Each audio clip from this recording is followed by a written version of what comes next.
오늘은 말씀 바로 보죠. 말씀 마태복음 1장 18절에서 25절입니다. 어린이를 들어가면 되고요. 마태복음 1장 18절에서 25절 말씀. 예수 그리스도의 나심은 이러하다. 그의 어머니 마리아가 요셉과 약혼하고 나서 같이 살기 전에 마리아가 성령으로 잉태한 사실이 드러났다. 마리아의 남편 요셉은 의로운 사람이라서 약혼자에게 부끄러움을 주지 않으려고 가만히 파혼하려 하였다. 요셉이 이렇게 생각하고 있는데 주님의 천사가 꿈에 그에게 나타나서 말하였다. 자손 요셉아, 두려워하지 말고 마리아를 내 아내로 맞아 들여라. 그 태중에 있는 아기는 성령으로 말미암은 것이다. 마리아가 아기를 낳을 것이니 너는 그 이름을 예수라고 하여라. 그가 자기 백성을 그들의 죄에서 구원하실 것이다. 이 모든 일이 일어난 것은 주님께서 예언자를 시켜서 이르시기를 보아라, 동정녀가 잉태하여 아들을 낳을 것이니 그의 이름을 임마누엘이라고 할 것이다 하신 말씀을 이루려고 하신 것이다. 임마누엘은 번역하면 하나님이 우리와 함께 계시다는 뜻이다. 요셉은 잠에서 깨어 일어나서 주님의 천사가 말한 대로 마리아를 아내로 맞아들였다. 그러나 아들을 낳을 때까지는 아내와 잠자리를 갖지 않았다. 아들이 태어나니 요셉은 그 이름을 예수라고 하였다. 아멘. 오늘은 대림절, 대강절 네 번째 주일입니다. 우리 영상 먼저 하나 보고 같이 말씀을 보도록 합니다. 평범했던 일상이었습니다. 그런데 갑자기 가방에서 돌을 꺼내는 남자. 모르는 여성에게 폭행을 가합니다. 친구와 다툰 후 화풀이를 한 겁니다. 그런가 하면 이중 주차돼 있던 차량. 자꾸 욕하지 말고 와. 언제 왔다고 욕? 차를 못 빼잖아. 골프채로 주차된 차를 부숩니다. 순간적인 분노를 참지 못하고 위협적인 행동을 하는 사람들. 이들의 폭력은 모두 사소한 이유 때문이었습니다. 우리는 왜 작은 일에도 참지 못하고 분노하는 걸까? 벽을 막 치면서 서로 얘기 안 돼? 이러면서 너는 오늘 나한테 죽었어. 한 번 너도 한번 힘들어봐. 날 화났어? 나 진짜 화났어? 이렇게 보여주려고 흉기로 이렇게 위협을 했었습니다. 출퇴근길 언제라도 닥칠 수 있는 위협.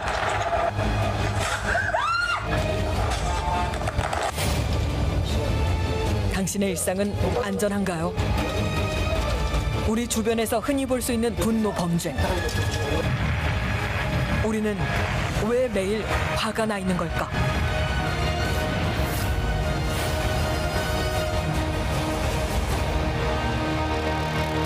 왜 우리는 화가 나 있을까요? 여러분 화가 안 나셨습니까? 한번 여러분 스스로를 한번 체크해 볼까요?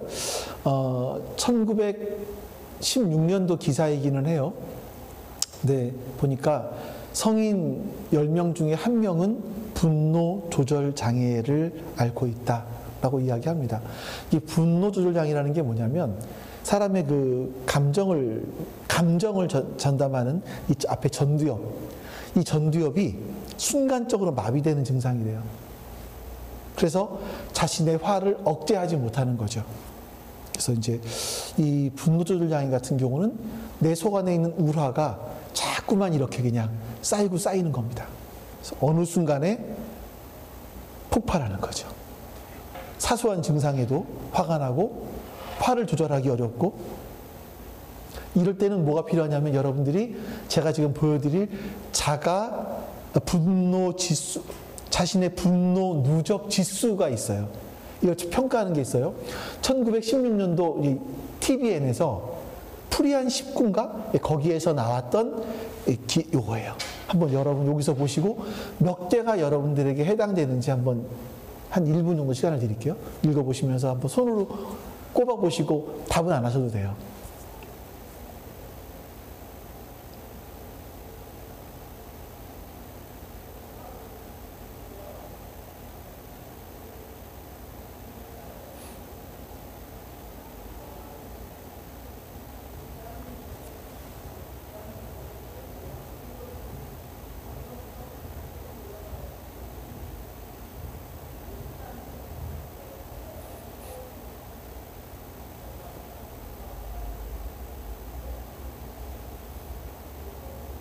다 읽어보셨어요?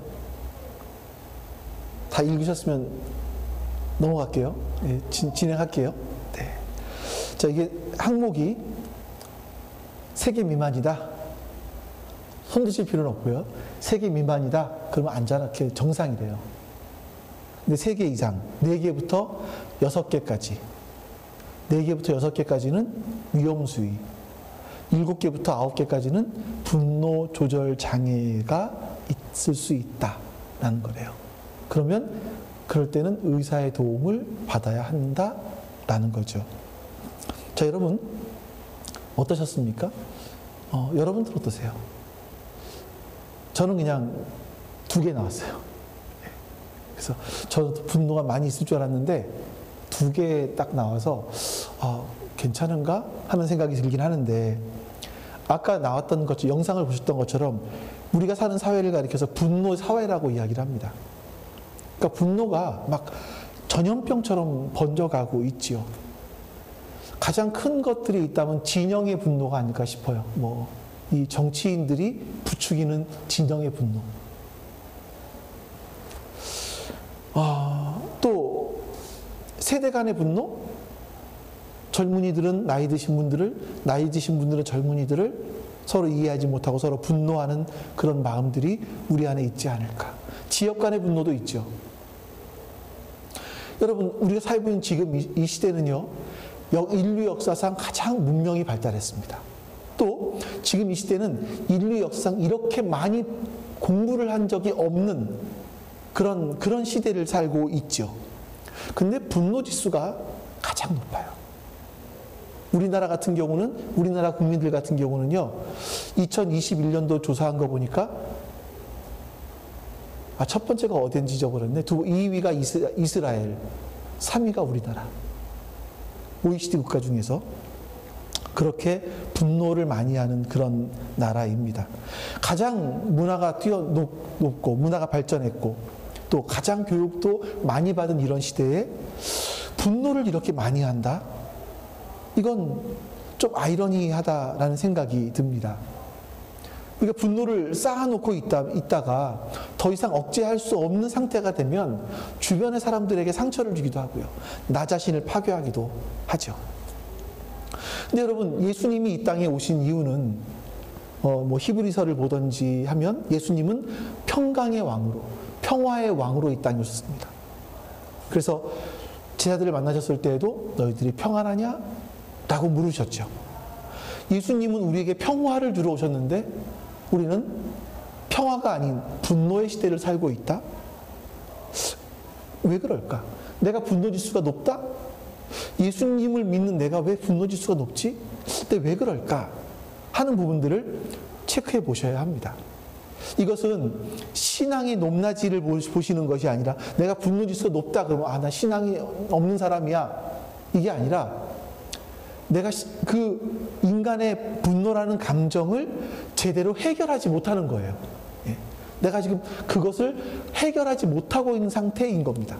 아직 그 부분에 대해서 잘 안 배워봤기 때문에. 오늘은 여러분들과 이 예수님의 오심을 기다리면서 예수님께서 우리에게 주려고 하셨던 것이 무엇인가? 평화. 그것을 어떻게 하면 우리가 받아 누릴 수 있을까를 같이 성경에서 분노를 느꼈던 한 사람과 함께 같이 말씀을 나눠보려고 합니다. 여러분, 요셉이라는 인물을 잘 아시죠? 예수님의 아버지로 잘 알려져 있습니다.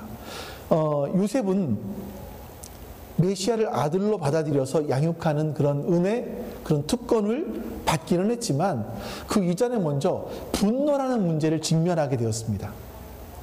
본문에 보시면 마리아는요, 어느 순간 자기 몸에 변화가 생겼다라는 걸 느끼게 됐던 것 같아요. 한번 성경 말씀 한번 보여주실래요? 예. 잉태한 사실이 드러났어요. 집사님, 몇 개월 정도 지나면 이렇게 태 속의 아이가 움직임이 느껴지나요? 5개월 정도. 그럼 이때가 5개월 정도 지났을까? 어떻게 될까요? 얼마나 지났을지 모르겠어요. 근데 어쨌든 실제로 내가 임신했구나라는 것을 어떤 반응을 통해서 느끼게 된 거죠. 이 천사 가브리엘이 한 이야기가 실제로 자기 몸에 그대로 이루어진 겁니다. 남자를 만나지 않았는데 임신이 된 거죠. 물론 성령께서 하시는 일이니까 마리아가 믿고 순종한다고 죽음을 각오하고 답을 했지만 막상 실제로 닥치면 이건 보통 문제는 아닐 겁니다. 요셉은 굉장히 많은 고민을 거듭했을 거예요. 마리아가 여러분 요셉을 찾아가기까지 그 마음이 어땠을까? 결코 마음이 편하지 않았을 거예요.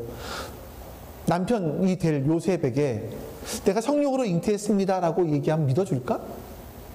내게서 태어난 아기가 메시아가 될 거야 라고 이야기하면 남편 요셉이 믿어줄까? 거짓말하지 마, 누구의 아이야 라고 말하면 어떡하지? 마리아는 별의별 생각이 다 들었을 거예요. 하지만 뭐 죽음을 이미 각오하고 순종하기로 했으니까 꾸며낼 수는 없고 실제로 가서 요셉에게 이야기를 해야죠. 또한 하나님께서 어떻게든지 도와주시겠지라는 그런 어떤 막연한 생각들을 갖고 있었을지 모르겠습니다. 그래서 마리아는 요셉을 찾아가서 자초지종을 이야기합니다. 요셉, 내 말은 진심이에요. 나는 죽기를 각오하고 하나님께 순종했어요. 그래서 임신을 하게 되었는데 당신이 어떤 결정을 내리더라도 원망하지 않겠어요. 아마 마리아는 요셉에게 이렇게 말을 했을 겁니다. 자, 이것까지는 우리가 지난주에 봤어요. 그러면 오늘 요셉에 대한 부분입니다. 요셉이 마리아가 정혼하기 전에 잠자리를 같이 갖기 전에 임신했다는 이야기를 듣고 어땠을까? 그 마음이 어땠을까? 마리아의 말이 믿어졌을까요? 물론 하나님께서 하시고자 하시면은 그런 일이 일어날 수도 있기는 하겠다고 생각을 할 수 있겠지만 아직까지 역사상 그런 일이 한 번도 없잖아요. 성경 기록 속에서 그런 일이 한 번도 없잖아요. 어떻게 요셉이 믿을 수 있겠어요? 요셉은 그냥 추측해 보는 거죠. 마리아가 성폭행을 당했나? 아니면 그 당시에 빈번했던 로마의 군인들이 마리아에게 몹쓸 짓을 한 건가? 실제로요, 기독교에 대해서 비난하는 사람들, 그런 사람들의 이야기를 들어보면 마리아가 로마의 군인들에게 몹쓸 짓 당했을 것이다 라고 주장하는 사람도 있지요. 근데 마리아가 나한테 이야기하는 그걸 보면 진짜 거짓말 너무 잘하는 사람이라서 진실처럼 이야기하는 게 아니라면 너무나 진지하게 이야기하는 거예요, 마리아가. 그건 아닌 것 같아요. 그건 뭐지? 나도 모르는 어떤 애인이 있었나? 그 애인과의 사이에서 아이를 임신하게 되고 어떻게 할까 하다가 성령으로 임신했다라고 꾸며내는 건가? 그 아이가 메시아라고 꾸며내는 건가? 이런 생각을 했을 수도 있었겠죠. 여러분, 요셉은요, 마리아의 이야기를 듣고 도대체 이걸 어떻게 해야 됐을까라는 그런 생각을 많이 했을 것 같아요. 그래서 여러분들이 이 18절과 19절 요 사이에 있는 말씀 속에서 요셉의 마음들을 한번 읽어보세요. 자, 보세요. 18절에 있는 상황입니다. 같이 읽습니다. 예수 그리스도의 태어나심은 이러하다. 그의 어머니 마리아가 요셉과 약혼하고 나서 살기 전에 마리아가 성령으로 잉태한 사실이 드러났다. 그러니까 마리아의 몸에서 어떤 임신하게 됐다라는 표시가 실제로 나타나기 시작한 겁니다. 몸에 어떤 반응이 나타나기 시작했어요. 그래서 드러나기 때문에 19절에 같이 읽습니다. 마리아의 남편 요셉은 의로운 사람이라서 약혼자에게 부끄러움을 주지 않으려고 가만히 파혼하려 하였다. 요셉과 약혼을 했어요. 그때 같이 살기 전이었는데 마리아가 잉태를 했습니다. 요셉도 알게 됐죠. 얘기를 했어요. 알게 됐죠. 자, 그때 요셉은 어떻게 반응을 하는가 하면 약혼자에게 부끄러움을 주지 않기 위해서 가만히 파혼하려 했다라고 이야기합니다. 단순하게 우리는요, 여기서 앞에서 보이는 것처럼 요셉은 의로운 사람이라서 라는 생각을 해요. 요셉은 의로운 사람이었기 때문에 요셉은 어떤 감정적인 것들을 다 억누르고 그냥 그래, 내가 다 용서하지. 마리아 너는 부끄러움 당하지 말아야 되니까 조용히 파혼해 줄게 하면서 조용히 끝냈을까? 이런 거예요. 여러분, 이런 거예요. 요셉이 어떻게 여기까지 갔을까 하는 부분들을 한번 우리는 깊이 생각을 해봐야 됩니다. 네. 여러분, 우리는 요셉이 어떤 사람인지 모르기 때문에 요셉의 감정이 어땠을지는 몰라요. 그러니까 성경에 요셉이 어떤 사람인지 추측해 볼 만한 단서들이 별로 없어요. 그냥 보면 이런 거죠. 요셉의 아버지는 베들레헴으로 호적을 정리하기 하러 갔다가 사실은요, 어떻게 보면 약간 무능한 부분들을 보여요. 뭐냐면 출산을 하는데 아이를 낳을 만한 방을 못 구했어요. 여러분, 지금처럼 그 베들레헴이라는 곳이 어떤 소도시 이런 곳이 아니에요. 그 당시만 해도 약 100여 가구 살았을까 말까 한 그런 곳이에요. 그런 곳에 여관이라는 게 있었을까요? 성경에서 영어로 번역했을 때 여관이라고 번역을 했기 때문에 우리가 여관이 있었을 거야 생각할 수 있지만 그 당시는 여관이 아닙니다. 그냥 어떤 민가에 가서 우리 상황이 이러니 좀 잠 좀 재워주십시오 라고 하는 그런 거예요. 그러니까 그런 것조차도 못 구할 정도의 어떻게 보면 죄송하지만 제가 요셉을 만나 뵙지도 못하고 이렇게 함부로 평가하는 것 같아 죄송하지만 요셉은 약간 좀 무능한 사람? 거기다가 또 예수님이 어렸을 때 자기 아들 예수가 어렸을 때 죽었어요. 그래서 어린 나이부터 직업전선에 내몰 정도의 그런 아버지였었습니다. 영화로 치면 한두 컷 나오는 엑스트라 같은 사람. 우리는 요셉이 어떤 사람인지 몰라요. 요셉이 태어났을 때 아버지로서 한 일도 없고. 네. 근데 성경을 보면 요셉을 의로운 사람이다 라고 표현을 해요. 그럼 여러분, 의롭다라는 건 뭘까요? 우리는 의롭다라고 생각했을 때 이런 생각들을 하죠. 동양적인 생각이에요. 그러니까 어떤 성인이었기 때문에 신앙의 위인이었기 때문에 어떤 감정적인 기복이 없이 자신을 너무나 잘 컨트롤했다 이렇게 생각할 수 있지만 그렇지 않습니다. 요셉의 의로움에 대해서는 좀 이따가 다시 더 설명을 하도록 하고요. 좀 더 다시 말씀드리도록 하겠습니다.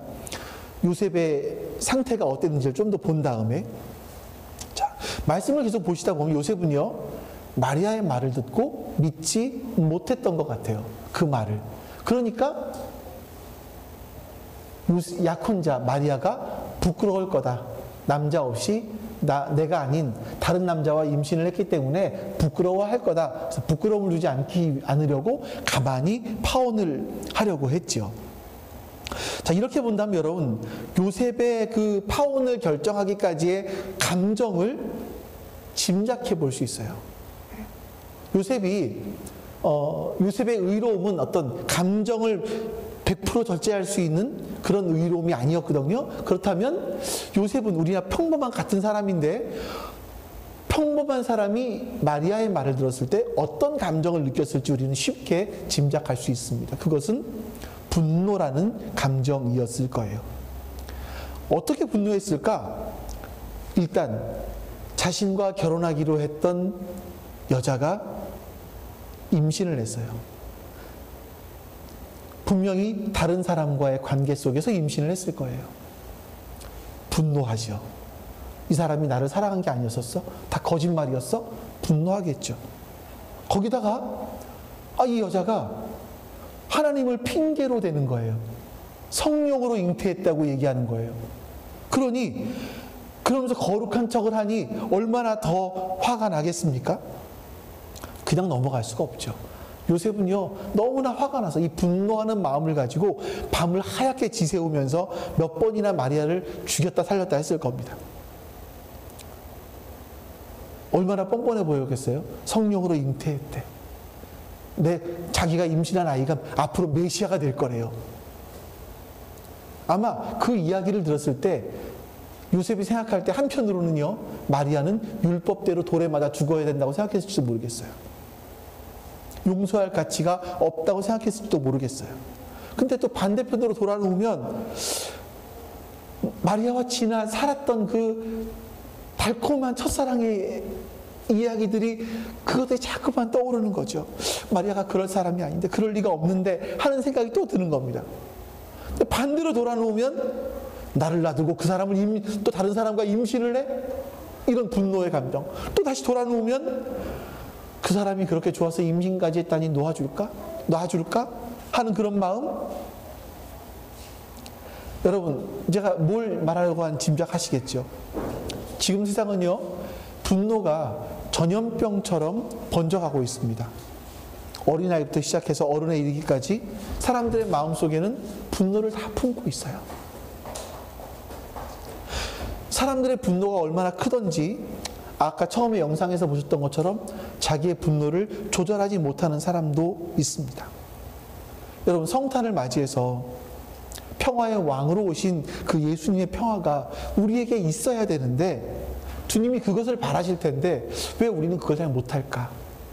이걸 한번 우리가 생각해 보면서 그 평화의 왕으로 오신 그 예수님을 통해서 우리의 분노의 문제를 좀 해결했으면 좋겠다.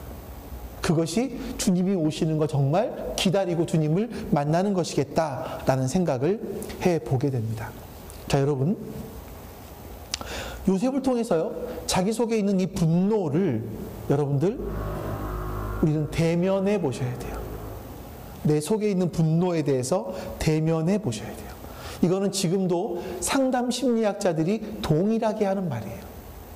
내 속에 있는 분노를 스스로 대면해 봐라. 분노를 어떻게 해결하고 예수님께 주신 평화를 누릴 수 있을지 요셉을 통해서 배우셔야 합니다. 자, 그러기 위해서 우리가 분노에 대해서 먼저 좀 알아보셔야 됩니다. 많은 사람들이 분노라는 감정을요, 죄라고 생각을 해요. 화를 낸다라는 건 죄라고 생각을 해요. 그래서 화를 안 내는 사람이 믿음이 좋은 사람이고 좋은 사람, 선한 사람이다 라고 생각을 하지만 그건 여러분 오해입니다. 여러분, 사람의 감정은요, 하나님이 주신 거예요. 기뻐하는 감정, 즐거워하는 감정, 이런 것만 하나님이 주신 거 아니에요. 분노하는 감정도 하나님이 주신 선물 중에 하나예요. 미움을 느끼는 거, 분노를 느끼는 거, 시기심, 더 가지고 싶은 충동, 이게 자체가 죄는 아닙니다. 자연히 피조물이기 때문에 생겨나는 감정들이죠. 근데 문제는 그런 감정이 내게 생겼을 때 내 안에 그것이 둥지를 틀고 머물러 있게 하면 안 된다는 겁니다. 거기 사로잡혀 살면 안 된다는 거죠. 여러분, 종종 말씀드리는 거지만 루터가 이런 말을 했습니다. 새가 내 머리 위로 지나가는 것은 막을 수 없지만 내 머리 위에 둥지를 트는 것은 막을 수 있다. 이 나쁜 감정이 나에게 스쳐 지나가는 건 어쩔 수 없어요. 하지만 그것이 내 안에 둥지를 트는 것은 우리가 막을 수 있다라고 루터는 말을 합니다. 여러분, 마음속에 분노가 일어나는 것은요, 어떻게 막을 수 있겠습니까? 물론 여러분들이 한번 이렇게 보셔야 돼요. 영적인 생활이 깊어지시면요, 내가 분노하는 게 달라집니다. 예전에는 사람들은요, 보통 언제 분노합니까? 나의 이익과 관련이 있었을 때, 내 자존심의 문제, 이게 걸렸을 때 사람들은 분노해요. 근데 분노의 패턴이 달라집니다. 또 분노를 느끼는 빈도가 적어지기도 할 수 있고요. 전에는 분노했는데 지금은 거기는 분노를 안 느끼고 오히려 이 다른 것에 분노를 느끼기도 합니다. 여러분, 우리 영성이 깊어진다는 것은요, 우리의 감정이 마비되는 건 아니에요. 감정이 정화되고 내 반응의 조건이 달라지고 때로는 우리의 감정을 통제하기도 한다는 겁니다. 먼저 여러분들, 분노가 일어났을 때 분노는 죄가 아니다, 이것을 기억하세요. 이건 자연스럽고 누구나 다 경험하는 일이다, 이것을 기억하세요. 그 다음입니다. 그러면 그 분노가 일어났을 때 어떻게 할 건가? 분노의 감정을 만났을 때 사람들이 태하는 태도는 두 가지입니다. 첫 번째는 억압하는 거예요. 누르는 거죠. 분노를 표출하지 않고 눌러놓는 겁니다. 우리나라 사람들은요, 유교의 영향을 많이 받았어요. 그래서 감정을 쉽게 드러내는 사람들을 뭐라 그럽니까? 가벼운 사람이다. 그리고 자신의 감정을 잘 절제하는 사람을 가리켜서 저 사람은 선비다, 이렇게 이야기를 했습니다. 그래서인지 모르지만 우리나라 사람들도요, 믿음이 좋은 사람, 그러면 자신의 감정을 잘 억제하는 사람이라고 생각을 해요. 반대로 어떤 사람들은요, 그냥 자신이 느끼는 대로 분노의 감정을 표출합니다. 이게 이제 심해지면 분노 조절 장애까지 가게 되는 거죠. 그러면 가정을 파괴하기도 하고 이웃을 파괴하기도 하고. 지난주부터 제 설교가 너무나 조용하고 졸릴 것 같아요. 네. 거기다가 날씨 추운데 따뜻한 데 들어와서 따뜻한 거 틀어놓고 있으니 얼마나 몸이 노곤노곤 나른나른하고 막 몸이 얼마나 졸리시겠습니까? 이럴 때 분노를 느끼는 한 사람이 있어요. 누군지 아시겠어요? 분노를 느낄 수 있는 한 사람. 네, 근데 분노하지 않습니다. 자, 여러분, 우리의 분노라는 감정을요, 억압하는 것도, 쉽게 표출하는 것도 해답이 아닙니다. 분노를 억압하면 잠시는 어떻게 해결되는 것 같을 수 있지만 사실 이게 쌓아놓았던 것이 터지거든요. 끝도 없이 억압하는 것도 아니고요, 그때그때 표출하는 것도 좋지 않은 방법입니다. 사람들은 그렇게 얘기를 해요. 나는 뒤끝이 없는 사람이야. 칼로 상대방 다 찔러놓고서는 난 뒤끝이 없대. 상대방은 상처 막 많이 입었는데. 왜 뒤끝이 없겠습니까? 나는 다 찔러놨기 때문에 내 할 거 다 했거든요. 내 속은 후련하거든요. 난 상관없어. 해결했어. 난 뒤끝이 없어. 하지만 상대방은 많은 상처를 입습니다. 그래서 두 개 다 위험한 일들이죠. 사람들이요, 분노를 표출하기 시작하다 보면 그게 또 커진대요. 처음에는 종이 한 장 구겨서 막 버리는 걸로 끝내는데 책을 찢어야 되고요. 또 어떤 사람들은요, 접시 하나 깨트리는 걸로 끝냈는데 이제는 찬장을 부숴야 되고요. 또 어떤 경우는 사소한 손찌검 한 번으로 시작했던 것들이 심각한 폭력을 행사하는 경우도 있습니다. 제가 아는 분 중에서도 그런 분들이 있어요. 심지어는 목사님들 가운데도 폭력을 행하는 사람들이 있습니다. 목사님이라고 하면 안 되나요? 자, 그럼 여러분 어떻게 해야 되죠? 억압? No. 분출? 이것도 아니에요. 어떻게 합니까? 성경에 나오는 분노의 해결 방법을 찾아보셔야 돼요. 이 성경에 나오는 분노의 해결 방법은요, 시편에 나와 있습니다. 시편 109편 말씀. 이건 좀 우리 쉬운 성경으로 읽어볼게요. 자, 이게 누구의 시일까 한번 상상해 보시면서 읽어보세요. 같이 한번 읽어봅니다. 썩은 재판관을 세워 저 원수들을 다루게 하자. 저것들을 지독하게 미워하는 자를 내세워 고소하게 하자. 재판을 받을 때 온통 죄를 뒤집어 씌우자. 그의 기도까지도 죄라고 마구 우기자. 하루라도 빨리 그 목숨을 끝장내 버리자. 그가 앉아있던 자리도 남 차지가 되게 해버리자. 저것들의 자식은 고아가 되게 하고 저것들의 아내는 과부가 되게 하자. 자식들이 집도 없이 이곳저곳 떠돌아다니며 빌어먹는 거렁뱅이가 되게 하자. 살던 집마저 헐어버려 쫓겨나게 만들자. 이게 성경에 있는 이야기예요. 혹시 누구의 시일까 짐작이 가세요? 다윗이 했던 거예요. 여러분, 시는요, 이 당시 다윗의 시, 이런 시들은 사람들이 들으라고 했다기보다 일단 먼저 하나님께 자신의 기도를 올린 거죠. 지금 하나님 앞에 이렇게 기도한 거예요. 썩을 재판관들을 세워서 저 원수를 다루어 주십시오.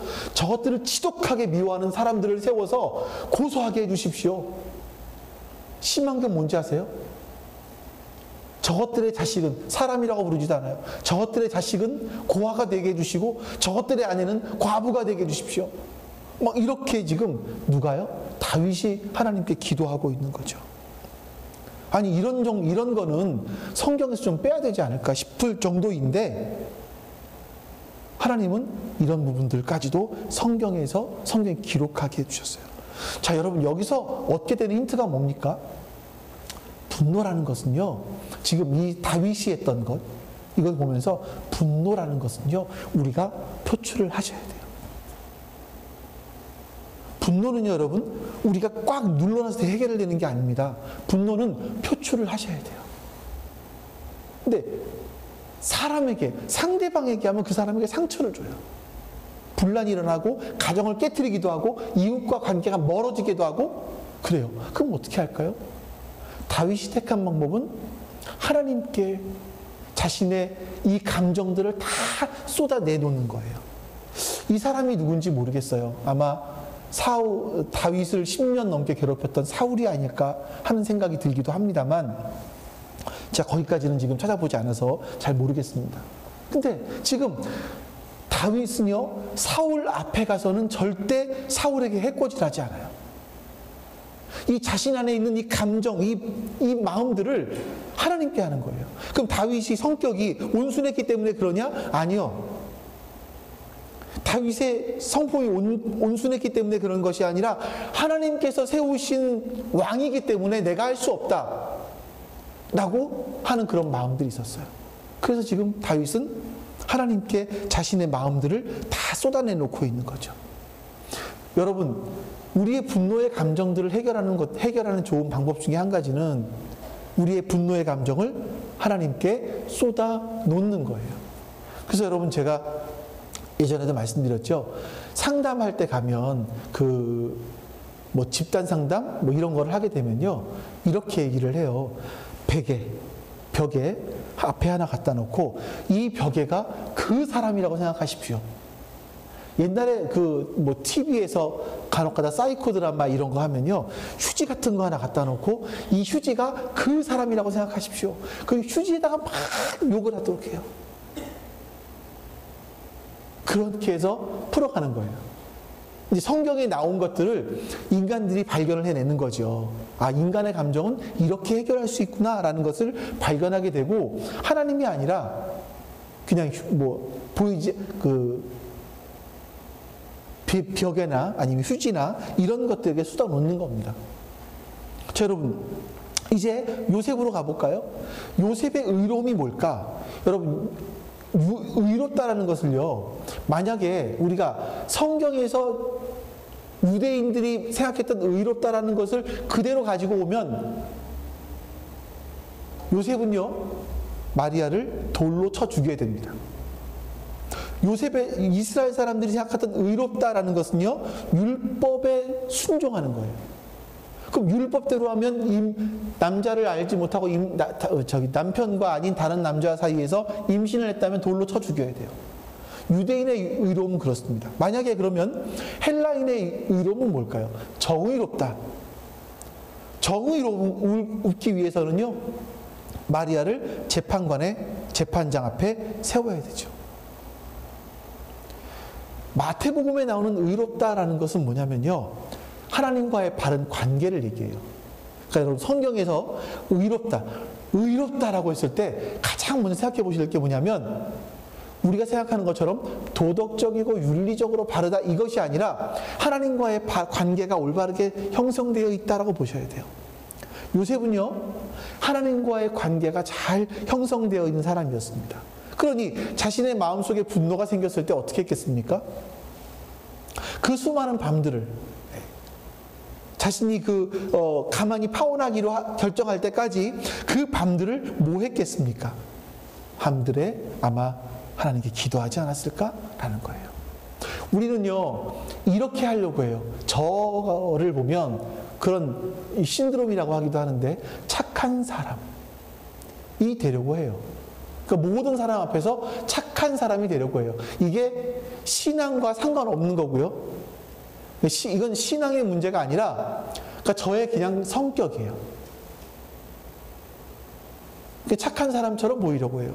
하나님 앞에서 기도할 때 마찬가지겠죠? 우리 마찬가지입니다. 하나님께 기도할 때 착한 사람처럼 기도하려고 해요. 좋은 것만, 내가 착한 것만 기도하려고 해요. 아니요, 여러분. 하나님 앞에 기도 드리실 때 착한 사람처럼 하지 마시고요, 다윗처럼 하세요. 여러분의 마음에 있는 분노의 감정 다 하나님께 가지고 가서 쏟아놓으세요. 요셉이 했던 것은 그 긴 밤을 분노와 씨름했을 것이고요. 통곡하는 기도 가운데 자신의 밤을 맞이했을 겁니다. 여러분, 이 요셉이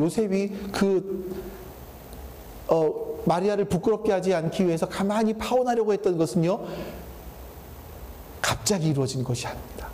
아무 고민 없이 이루어진 것이 아니에요. 18절과 19절 사이에는 요셉의 마음이 아주 굉장한 그런 갈등들이 그 안에 있었을 것이고, 그 갈등들을 하나님 앞에서, 하나님과의 관계 속에서, 의롭다, 하나님과의 관계 속에서 그 문제를 해결했다는 것을 알 수 있을 겁니다. 여러분, 우리가 성탄절을 맞이해요. 예수님이 오신다라는 걸 기다리는 건 뭘까요? 여러분, 예수님이 오시는 걸 기다리는 것은, 요즘에 아이들은 크리스마스 때 선물 바랄 거예요. 선물들을 바라죠. 어쩌면 어른도 선물을 바랄 수 있을지 모르겠어요. 자, 그런데 우리가 무엇인가를 받으려 하는 것이 아니라 성탄절에 우리는 무언가 예수님께 선물을 드릴 수 있어야 됩니다. 선물이 뭘까? 어마어마한 헌금을 하는 것? 그런 것보다 하나님께, 예수님께서 가장 기뻐하시는 것은 우리가 예수님을 닮아가는 걸 거예요. 예수님께서 우리에게 주려고 하시는 것을 진짜 받아서 그대로 살아가는 거죠. 그게 예수님의 가장 기쁨이 아닐까 하는 생각이 듭니다. 여러분, 만일 우리가 대강절 네 번째 주를 맞이하면서 혼란과 좌절과 분노에 휩싸여 있을 요셉을 한번 상상해 보시기 바랍니다. 그리고 그가 의로웠다, 하나님과의 관계 속에서 그 문제를 어떻게 해결했을까 한번 상상해 보실 수 있기를 바랍니다. 요셉은 분명히 자신의 감정들을 다 하나님께 털어놓고 이야기했을 그럴 사람이었을 겁니다. 그로 말미암아 요셉은 메시아를 양육했던 아버지로 우리에게 기억될 수 있었던 거죠.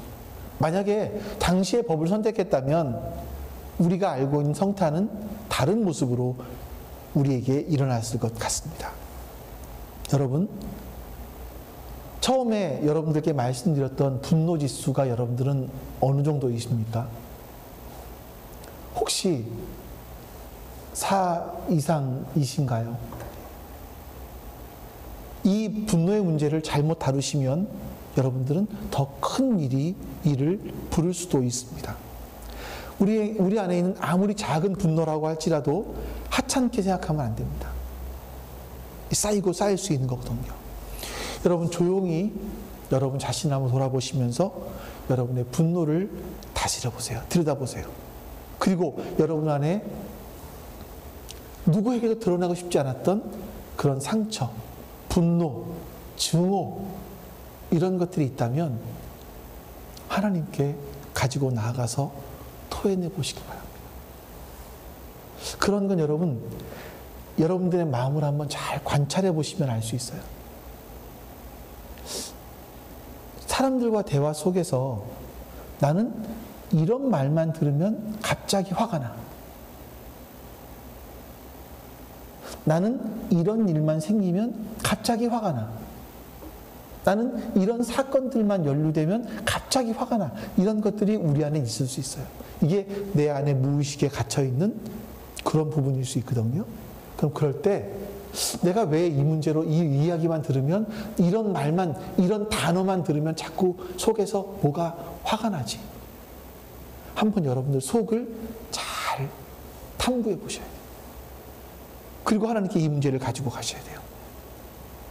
그러면 하나님께 가지고 갔을 때 하나님께서 여러분의 분노의 문제들을 잘 해결할 수 있도록, 그리고 분노의 사람이 아니라 예수님이 주시는 평화를 누리는 사람으로 여러분들과 제가 되어갈 줄로 믿습니다. 아버지 하나님, 감사합니다. 때로 우리는 분노하는 것은 죄다 라는 이런 생각만 가지고 있었는데, 분노 역시 하나님께서 주신 감정임을 알았고, 또 우리가 하나님 안에서 조절할 수 있어야 되는 것임을 알았습니다. 이 분노의 감정 또한 내가 원하는 대로 풀어내는 것이 아니라, 내가 원하는 곳에 쏟아내는 것이 아니라, 하나님께서 원하시는 곳에 우리의 분노의 감정을 쏟아내야 되는 것 또한 배웠습니다. 주님 우리에게 은혜를 베풀어 주셔서 이 분노의 감정이 사사로이 나에 의해서 쓰여지지 않게 하시고, 오히려 의분으로, 하나님께서 주시는 그런 의분으로 사용될 수 있도록 도와주시고, 또한 우리가 사사롭게 우리를 위해서 품게 되는 그런 분노의 감정들을 하나님 앞에 쏟아내놓게 하여 주시기를 원합니다. 그로 말미암아 우리의 분노의 감정들을 해결할 수 있도록 도와주시옵소서. 여호와는 내게 복을 주시고 너를 지키시기를 원하며, 여호와는 그의 얼굴을 내게 비추사 은혜 베푸시기를 원하며, 여호와는 그 얼굴을 내게로 향하여 드사 평강 주시기를 원하노라. 아멘. 이제는 우리에게 참 생명을 주시기 위해 이 땅에 오신 예수 그리스도의 은혜와 그 아들을 이 땅에 보내시기까지 우리를 사랑하신 그 아버지 하나님의 사랑하심과 하나님 아버지의 또 예수 그리스도의 그 사랑을 깨닫게 해주시는 성령님의 도우심, 교통하심이 오늘 예배한 모든 하나님 백성들 머리 위에 지금부터 영원토록 함께 하시기를 간절히 축원하옵나이다. 아멘.